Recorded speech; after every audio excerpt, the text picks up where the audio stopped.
Sesuai yang saya kasih, kita berjumpa kembali di dalam Bina Iman GKI Klasis Solo. Kita akan bersama-sama merenungkan firman Tuhan, namun terlebih dahulu kita berdoa. Mari kita berdoa. Segala hormat dan puji syukur kami naikkan kepadamu ya Tuhan, oleh karena kasih setia dan pemeliharaan yang begitu nyata Tuhan nyatakan di dalam kehidupan kami. Biarlah kami boleh senantiasa bersyukur kepada Tuhan untuk setiap kebaikan yang Tuhan nyatakan di dalam kehidupan kami. Kami akan bersama-sama merenungkan firman-Mu. Kami memohon petunjuk dan pertolongan dari Tuhan sendiri. Di dalam nama Tuhan Yesus kami berdoa. Amin. Perenungan firman Tuhan pada saat ini akan didasarkan atas surat Efesus pasal yang keempat, ayat 20 sampai dengan ayat yang ke-24. Saya bacakan demikian. Tetapi kamu bukan demikian, kamu telah belajar mengenal Kristus, karena kamu telah mendengar tentang Dia dan menerima pengajaran di dalam Dia, menurut kebenaran yang nyata dalam Yesus. Yaitu bahwa kamu berhubung dengan kehidupan kamu yang dahulu harus menanggalkan manusia lama yang menemui kebinasaannya oleh nafsunya yang menyesatkan. Supaya kamu dibarui di dalam roh dan pikiranmu dan mengenakan manusia baru yang telah diciptakan menurut kehendak Allah di dalam kebenaran dan kekudusan yang sesungguhnya. Demikianlah firman Tuhan. Sesuai yang saya kasihi, apakah kita nyaman ketika mengenakan pakaian yang lusuh, dekil, dan bau? Tentu jawabnya tidak. Tidak nyaman sama sekali. Tetapi apakah setiap orang akan merasakan hal yang sama? Belum tentu. Ada orang yang tidak peduli. Ada orang yang nyaman-nyaman saja mengenakan pakaian-pakaian semacam itu. Sekalipun pakaian itu sudah sangat kotor, sangat dekil, sangat bau, bahkan orang-orang di sekitarnya pun sudah tidak tahan dengan baunya, dia tetap santai-santai saja. Nah, sesuai yang saya kasih, saya teringat dengan cerita seorang yang biasa melayani anak jalanan. Suatu ketika dia membawa pulang seorang anak jalanan yang kotor sekali, dekil sekali. Udah jelas bahwa anak ini entah berminggu-minggu atau berbulan-bulan tidak pernah bersentuhan dengan air untuk mandi. Ya. Nah, dia bawa pulang ke panti tempat dia mengasuh anak-anak jalanan. Anak itu dimandikan sampai bersih, dikeramasin, lalu diberi pakaian yang baru, yang masih bersih. Nah, apa yang kemudian terjadi? Belum lama anak itu dimandikan, diberi pakaian yang bersih, dia sudah kembali lagi ke tempat yang kotor. Dia kembali ke tempat di mana anak itu tadi ditemukan oleh si pelayan ini. Kembali lagi dalam keadaan kotor dan dekil. Sesuai yang saya kasihi, butuh perjuangan yang panjang dan berat untuk mengubah perilaku dari anak ini. Dari anak yang terbiasa, yang tidak bermasalah dengan bau, dengan kotor dan sebagainya, menjadi anak yang mencintai kebersihan dan kerapian.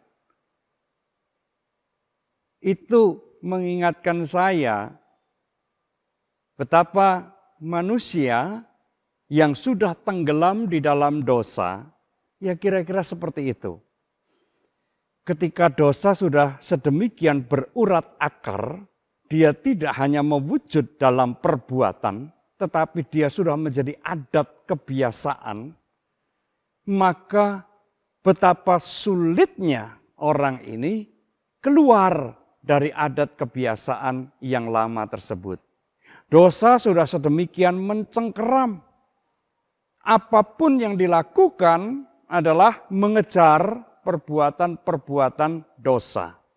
Dalam bacaan kita tadi, mengejar segala sesuatu yang sangat diwarnai dengan hawa nafsu kejahatan. Itulah manusia lama.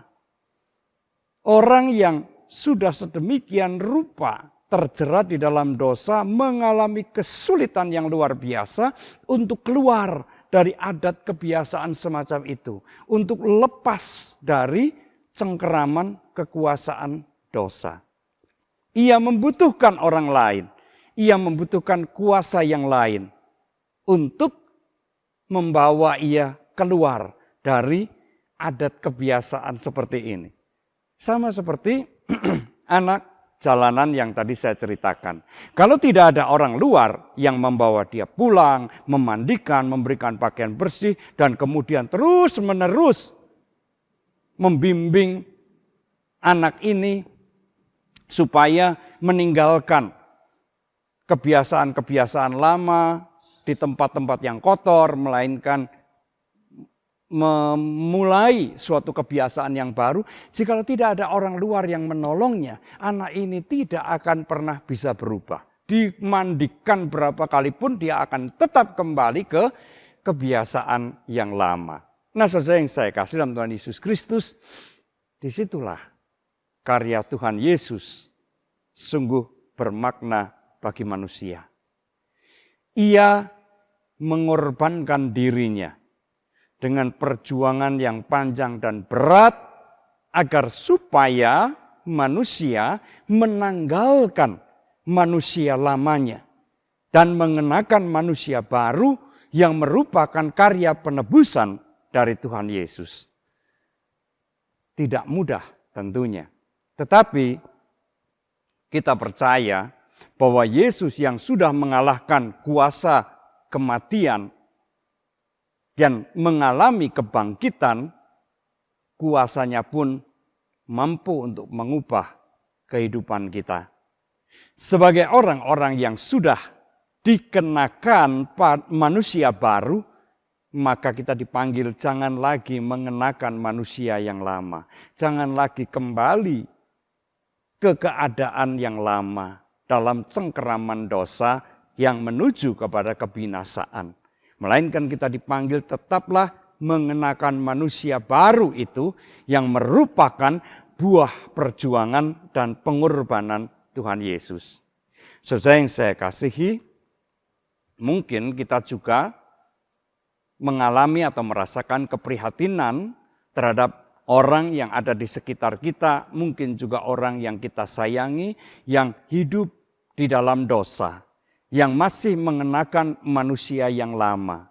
Sudah ribuan nasihat diberikan, bukan hanya oleh kita, tetapi juga oleh orang-orang yang ada di sekitarnya, supaya ia kembali ke jalan yang benar, supaya ia menjalani kehidupan yang baik, yang benar. Tetapi rasanya semua nasihat, semua upaya itu sia-sia. Segala nasihat hanya masuk dari kuping kanan, keluar kuping kiri, tidak mengubah apapun. Apakah orang ini sudah tidak punya harapan untuk diubah lagi? Jangan. Tetaplah mendoakan orang ini. Jangan jemu-jemu mendoakan orang ini. Sebab kita percaya bahwa kuasa Tuhan Yesus mampu mengubah dan membawa orang itu kepada pertobatan, sekalipun kita tidak tahu kapan itu akan terjadi. Tetapi tetaplah percaya kepada Tuhan, pada kuasanya, tetaplah doakan orang itu. Maka suatu saat kita akan melihat bagaimana batu yang sedemikian keras dapat dilunakkan, dapat dilubangi oleh air yang terus menetes. Doakan dia supaya kuasa Tuhan boleh ia rasakan, sehingga kemudian ia juga mengalami pertobatan dan pembaharuan hidup. Amin. Mari kita kembali berdoa. Kami datang kepadamu ya Tuhan, kami bersyukur bahwa Engkau berkenan berkorban bagi kami, supaya kami boleh menanggalkan manusia lama kami dan mengenakan manusia baru yang Tuhan berikan kepada kami. Terima kasih untuk keselamatan yang Tuhan sudah nyatakan kepada kami. Ajarkan kepada kami untuk terus menjaga dan memelihara keselamatan itu, sehingga kehidupan kami juga terus-menerus berkenan di hadapan Tuhan. Kami doakan untuk orang-orang yang belum mau membuka hatinya untuk mendengar sapaan Tuhan, yang terus-menerus masih mengenakan manusia lama hidup di dalam jerat dosa.